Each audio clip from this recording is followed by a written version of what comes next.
నమస్తే vision news కు స్వాగతం. ఈనాటి వార్తలు. జూన్ 4వ తేదీ జరగనున్న ఓట్ల లెక్కింపు కార్యక్రమాన్ని విజయవంతంగా నిర్వహించేందుకు అవసరమైన ముందస్తు ఏర్పాట్లను పకడ్బందీగా చేసుకోవాలని భారత ప్రధాన ఎన్నికల కమిషనర్ శ్రీ రాజీవ్ కుమార్ ఆదేశించారు. ఎన్నికల ఫలితాల ప్రకటన విషయంలో ఏమాత్రం జాప్యం చేయకుండా భారత ఎన్నికల సంఘ మార్గదర్శకాలను పాటిస్తూ త్వరితగతిన ఖచ్చితమైన ఫలితాలు ప్రకటించాలని అన్నారు. 5 దశల్లో ఎన్నికలు జరిగిన రాష్ట్రాల్లో సీఈఓలు, జిల్లాల ఎన్నికల అధికారులతో ఎలక్షన్ కమిషనర్లు జ్ఞానేష్ కుమార్, డాక్టర్ సుఖ్బీర్ సింగ్తో కలిసి సోమవారం ప్రధాన ఎన్నికల commissioner Rajiv Kumar video conference నిర్వహించి ఓట్ల లెక్కింపుకు చేస్తున్న ఏర్పాట్లను సమీక్షించారు. జిల్లా కలెక్టర్ వీడియో కాన్ఫరెన్స్ హాల్ నుండి జిల్లా కలెక్టర్, జిల్లా ఎన్నికల అధికారి సుమిత్ కుమార్ పాల్గొన్నారు. జిల్లాలో జూన్ 4వ తేదీన చేపట్టనున్న ఎన్నికల ఓట్ల లెక్కింపు కార్యక్రమం ప్రశాంత వాతావరణంలో నిర్వహించేందుకు పక్కా ప్రణాళికతో చర్యలు తీసుకుంటున్నామని, కౌంటింగ్ సంబంధించిన శిక్షణ కార్యక్రమాలు నిర్వహించామని ప్రధాన ఎన్నికల సంఘ కమిషనర్ రాజీవ్ కుమార్కు జిల్లా కలెక్టర్ సుమిత్ కుమార్ వివరించారు.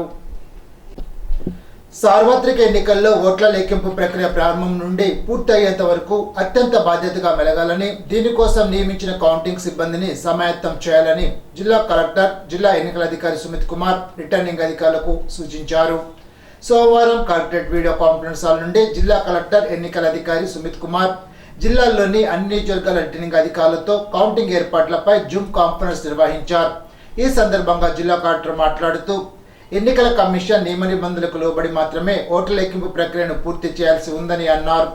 ఎన్నికల కమిషన్ నుండి ఓట్ల లెక్కింపుకు అనుమతి పొందిన సిబ్బంది సంఖ్యకు మించి అదనంగా ఒక్కరిని కూడా వినియోగించడానికి వీలు లేదని అన్నారు.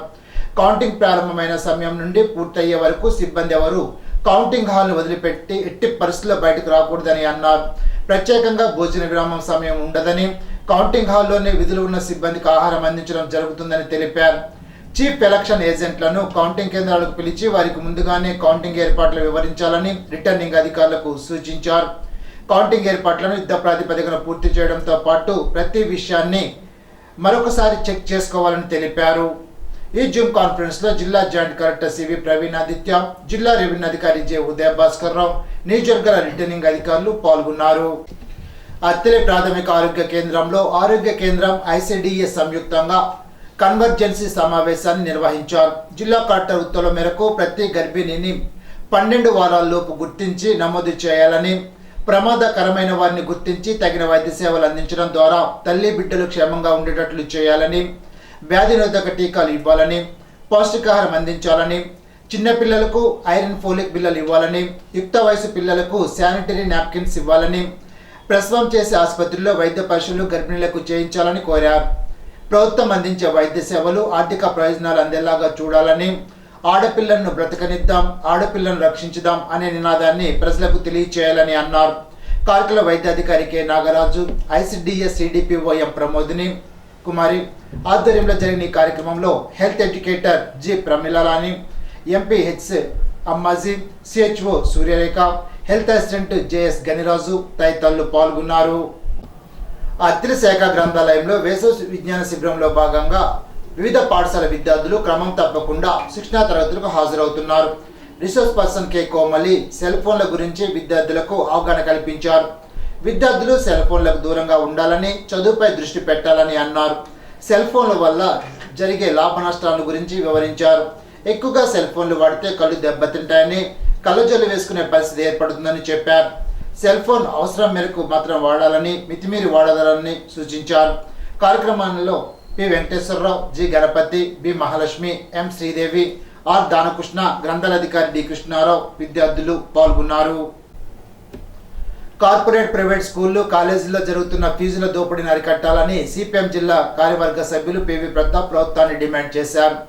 సోమవారం జిల్లా కలెక్టర్, జిల్లా ఎడ్యుకేషన్ అసిస్టెంట్ డైరెక్టర్కు సిపిఎం ఆధ్వర్యంలో వినతి పత్రాన్ని అందజేశారు. ఈ సందర్భంగా ప్రతాప్ మాట్లాడుతూ, కార్పొరేట్, ప్రైవేట్ యాజమాన్యాలు విద్యారంగాన్ని వ్యాపార సరుకుగా మార్చారని విమర్శించారు. ప్రభుత్వ స్కూళ్లు, కాలేజీల్లో సరైన సౌకర్యాలు, సిబ్బంది లేకపోవడమే కార్పొరేట్ వైపు విద్యార్థులు వెళ్లడానికి కారణమన్నారు. గడిచిన అన్ని ప్రభుత్వాలు విద్యారంగం ద్వారా ఎలాంటి లాభం లేదని, గవర్నమెంట్ విద్యను నాశనం చేసిందని విమర్శించారు. అనేక రాష్ట్రాల్లో ఫీజుల నియంత్రణ చేస్తున్నట్లుగా మన రాష్ట్రంలో కూడా చేయాలని డిమాండ్ చేశారు. విద్య డబ్బులు ఉన్నా లేకపోయినా అందరికీ ఉచితంగా అందించాలని అన్నారు. మన రాజ్యాంగంలో విద్య అందించడం ప్రభుత్వ బాధ్యతని చెప్పడం జరిగిందని పేర్కొన్నారు. నేటి చదువుల పేరుతో తల్లిదండ్రులు అప్పుల ఊబిలో కూరుకుపోతున్నారని ఆవేదన వ్యక్తం చేశారు. పేద మధ్య తరగతి వారిని చదువుకునే పేరుతో భారీగా దోపిడీలు చేసిన యాజమాన్యాలపై చర్యలు చేపట్టాలని జిల్లా కలెక్టర్ డిఈఓను కోరారు.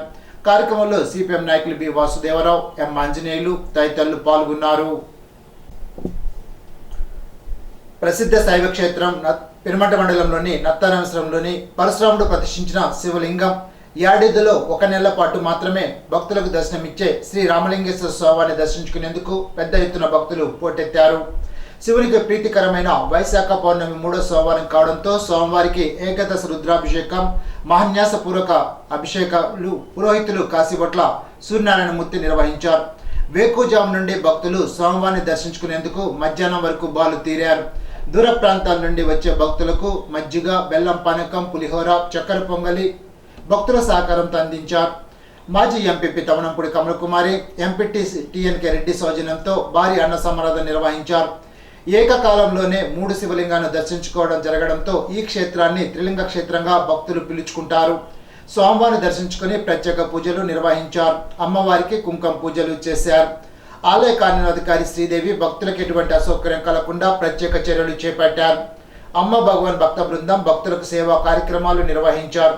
నర్సాపురం బీజేపీ పార్లమెంట్ అభ్యర్థి భూపతిరావు శ్రీనివాస్ వర్మ సత్యమణి వెంకటేశ్వరి స్వామివారిని దర్శించుకుని ప్రత్యేక పూజలు నిర్వహించారు. కోరిన కోరికలు తీర్చే రామలింగేశ్వర స్వామిని దర్శించుకునేందుకు సుదూర ప్రాంతాల నుండి భక్తులు నత్తారామేశ్వరం తరలి వచ్చారు. అర్చకులు రామేశ్వరపు రామలింగేశ్వర స్వామి, రామేశ్వరపు సూరిబాబు, కాచిబొట్ల సూరిబాబు, సత్యబాబు తదితరులు పాల్గొన్నారు. ఇప్పుడు ఒక చిన్న బ్రేక్.